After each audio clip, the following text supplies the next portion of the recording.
Hey guys, this here is Ben with Taprack Blog. Today I have a couple tips on how to effectively conceal your weapon. Tip number one, have a holster that's meant to be concealed.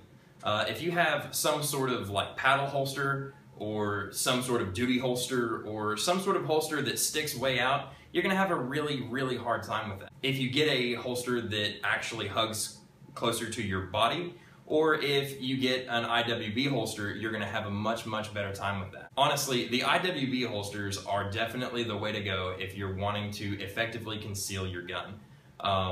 Don't go out and get some like Uncle Mike's death trap that's going to get you shot, okay? Get something that's made out of Kydex or very sturdy leather. You don't need to have some sort of like flimsy nylon stuff, so when you decide to carry with a round in the chamber, something ends up pressing up against your pants and you shoot yourself in the leg or the dick or wherever you're carrying your gun.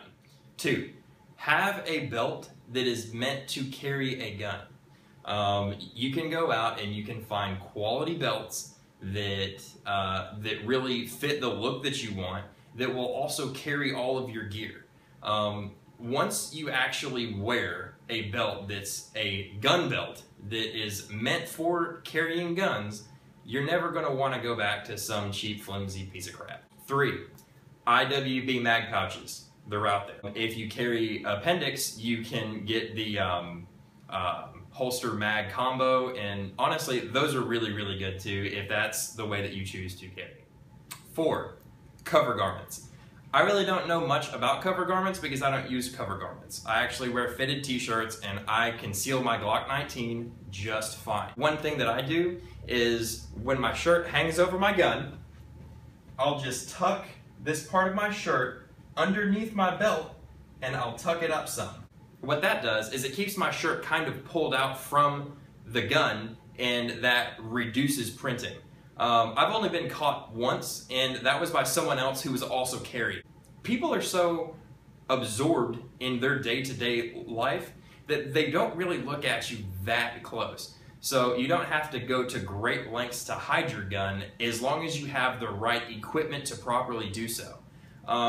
Yeah, you kind of have to make sure that your shirt doesn't flop up, but if you just use that tuck, honestly, I've never had any sort of issue. 5, clothing.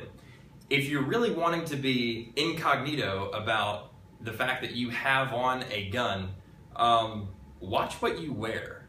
If you have on your Glock hat, or let's say if you're in like the full like mall cop like tactical hat, tactical shirt, tactical pants, tactical shoes, and honestly, if you're not actually in a job where that's required or you're not out on the range, you're wearing a costume.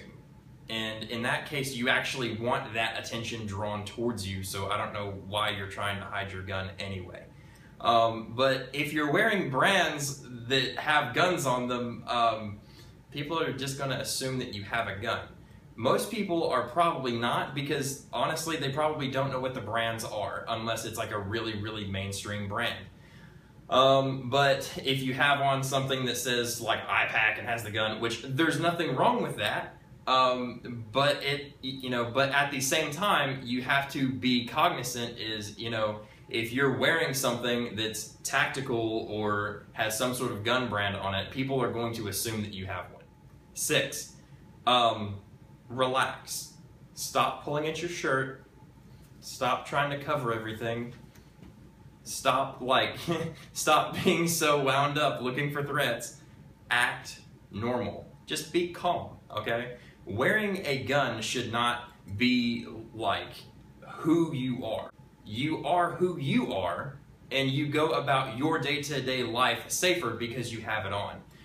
Don't let your gun define who you are as a person, and you're just looking for a threat around every corner and like you're always like wound up. You should be in a relaxed state of awareness. I would like to thank you guys for watching this. Honestly, the channel's kind of starting to pick up, and it's very cool, and I just want to say thank you guys, and I will post something else for you soon.